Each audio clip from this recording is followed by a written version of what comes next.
అండి, welcome to my channel. ఈరోజు ఓంకారం అండి.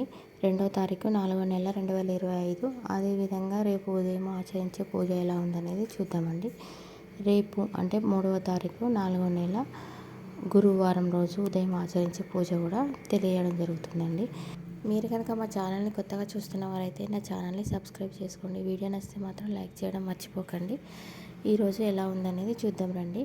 ఉత్తరాయణం అండి, చైత్రమాసం, వసంత ఋతువు, శుక్లపక్ష చతుర్థియాల అయిపోయి పంచమి గడియలు స్టార్ట్ అయినాయి. బుధవారం.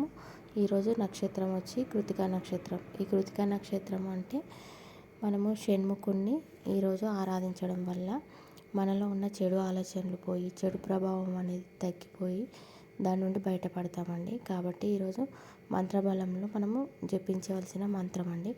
ఓం షణ్ముఖాయ నమః, ఓం షణ్ముఖాయ నమః, ఓం షణ్ముఖాయ నమః అనే మంత్రాన్ని కుదిరితే 108 సార్లు అందరూ జపించుకోండి. ఇది జపించడం వల్ల మనలో ఏదైనా చెడు ఆలోచనలు ఉంటే దాని నుండి మనము బయటపడతామండి. అదేవిధంగా పెద్దవాళ్ళు చెప్పిన మాట అండి. నిండు ఆకు అణిగి ఉంటుంది, ఏమీ లేని ఆకు ఎగిసి పడుతుంది అని పెద్దవాళ్ళు చెప్పడం జరుగుతుంది. అంటే దానికి అర్థం, నిండుగా ఉన్న ఆకు అంటే మనము ఆకుని అక్కడ వేసి దాని నిండా మనం ఆహార పదార్థాలు వడ్డించినప్పుడు ఆ ఆకు అనేది ఎగిసిపడకుండా అణిగి ఉంటుంది. అదేవిధంగా ఏం లేని ఆకు ఉందనుకోండి, దాంట్లో ఏం వడ్డించినప్పుడు అది ఎగిసి పడి గాలికి కొట్టుకుపోతూ ఉంటుంది. అలాగే కొంతమంది మనుషులు కూడా ఉంటారంట అండి. అన్నీ తెలిసిన వ్యక్తులు ఎలాంటి ఎగిసిపాటు అనేది వాళ్ళతో ఉండదండి. నిమ్మతంగా ఉండి ప్రశాంతంగా ఉంటారు. ఏమి తెలియని వారు అంటే ఏమి జ్ఞానం గురించి తెలియని వాళ్ళు ఎగిసి పడుతూ ఉంటారు అరిటాకులాగా అని దానికి అర్థం అండి. అదే ఇంకొక సామెత కూడా ఉందండి. నిండు కుండ ఎప్పుడు నీళ్ళని తొలకదంట అండి. అదే మనం సగం కుండలో నీళ్లు తీసుకొని వెళ్తుంటే అది తొలుక్కుంటూ బయటపడుతుంది. అలాగే కొందరు మనుషుల వ్యక్తిత్వము, మనుషులు కూడా అలాగే ఉంటారంట. నాకు అన్నీ తెలుసు అనే అహంకారంతో బ్రతుకుతూ ఉంటారంట. కానీ వాళ్ళకి ఏం తెలియదంట. కాబట్టి అలా అహంకారం కలిగి ఉండొద్దు అని చెప్పడం జరిగిందండి. మనం ఎంత తక్కువగా మాట్లాడితే జ్ఞానులు ఎప్పుడు కానీ ఎక్కువగా మాట్లాడారంట అండి. వాళ్ళు చాలా నిమితంగానే మాట్లాడతారంట. అంటే వాళ్ళ అవసరం ఉన్న కాడ మాత్రమే మాట్లాడుతూ ఉంటారంట. అదే ఏం తెలియని అజ్ఞానులు ఉంటారు చూడండి, వాళ్ళు మాత్రం అధికంగా మాట్లాడుతారంట. అలా ఎప్పుడు మాట్లాడద్దు అని చెప్పారండి. తెలివి కల్ల వాళ్ళు ఎప్పుడు కానీ నిమితంగా ఉంటారు, ప్రశాంతంగా ఉంటారు, ఎక్కువగా మాట్లాడరు అని అర్థం అంట అండి. అదేవిధంగా ఒక చిన్న కథ అండి. ఒక ఊర్లో 2 అన్నదమ్ములు ఉండేవారు. చిన్నవాడు చదువుకునేవాడు, మంచి ఇంటి పనులు ఆచరించేవాడు. ఆయనకు అవసరమైనవన్నీ తను చేసుకుంటూ, ఇంటికి అవసరమైనవన్నీ తను చేసుకుంటూ బాధ్యతలు నిర్వహించేవాడు. కానీ పెద్దవాడు అలా కాదు. ఏమి పని చేయకుండా ఇంట్లో ఊరికేనే తినుకుంటా పడుకుంటా ఉండేవాడు. అలాగే పెద్దగా అరుస్తూ ఉండేవాడు. తినమన్నా కూడా పెద్దగా అరుస్తూ ఆ తినే కంచంని పక్కకి నెట్టేస్తూ ఇంట్లో తల్లిదండ్రుల పైన పెద్దగా అరుస్తూ ఉండేవాడు. కానీ చిన్నవాడు మాత్రం మంచి వినయంగా, విధేయతతో కలిగి ఉండి ప్రశాంతంగా ఉండేవాడు. అలా అన్నీ తెలిసిన చిన్నవాడు మంచిగా నిమ్మతంగా ఉండి తనకి కావాల్సిన పనులు, తన కుటుంబానికి కావాల్సిన పనులన్నీ బాధ్యతగా నిర్వహించేవాడు.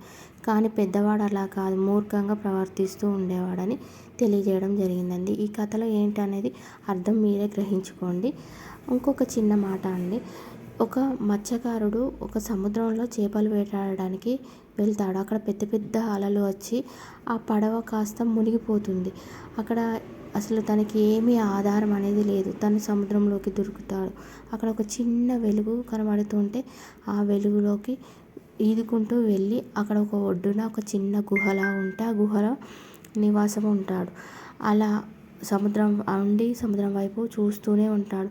ఎవరైనా వస్తారా, నన్ను కాపాడుతారా, ఎవరైనా వస్తారా అని. కొద్ది రోజుల తర్వాత ఒక చిన్న పడవ కనబడుతుంది. కానీ ఎవరు తన దగ్గరికి రారు.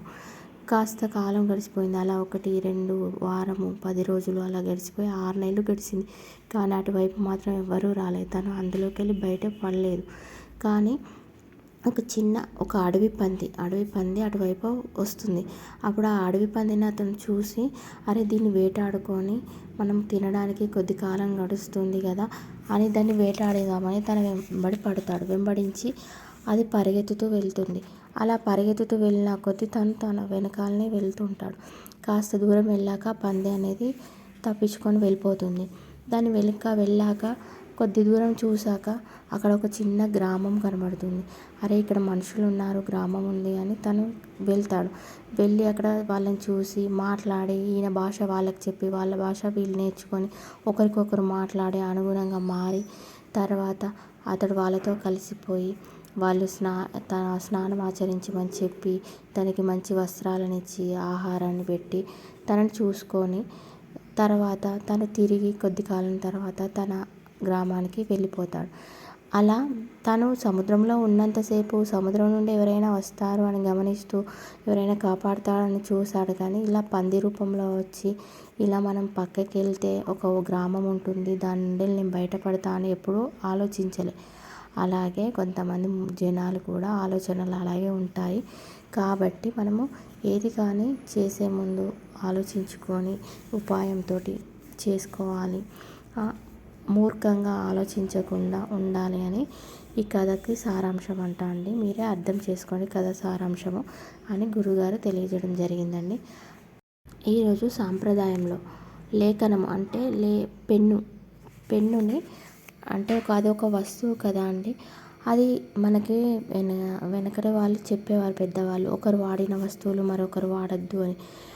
పెన్నులను కూడా అలా ఒకరు రాసిన వాళ్ళు, ఒక గురువు వాడిన పెన్నుని మనం అస్సలు పట్టుకొని వాడకూడదంట అండి.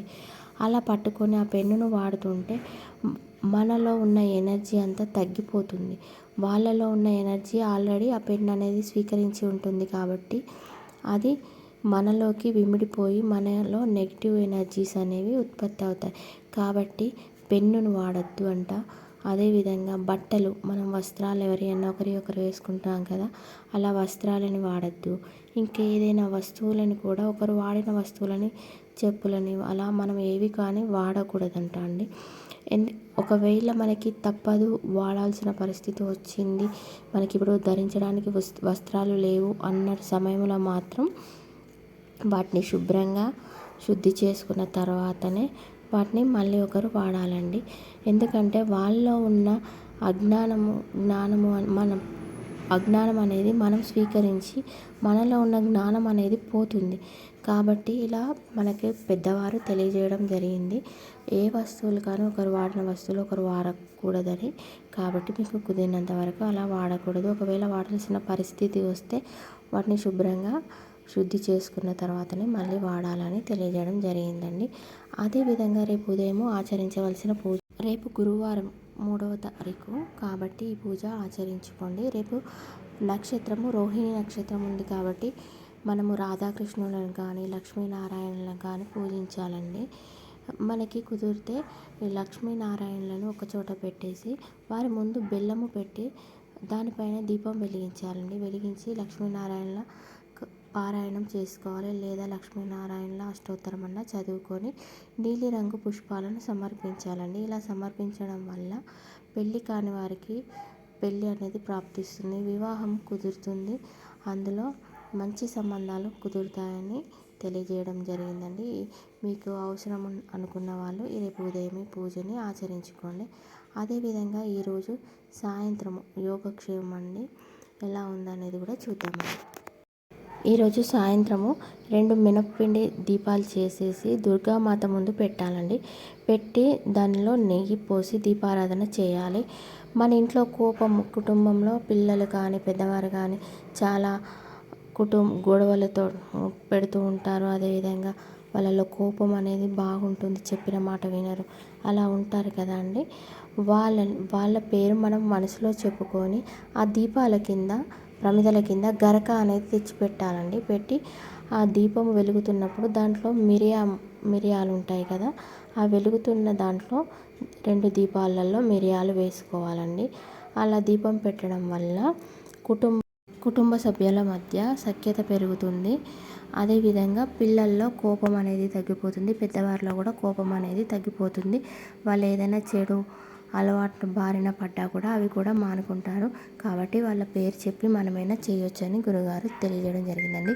కుదిరితే అందరూ ఈ యోగక్షేమాన్ని ఈరోజు ఆచరించుకోండి. వీడియో నచ్చితే మాత్రం లైక్ చేయడం మర్చిపోకండి. కొత్త వారైతే నా ఛానల్ని సబ్స్క్రైబ్ చేసుకోండి ప్లీజ్ అండి. Thank you for watching.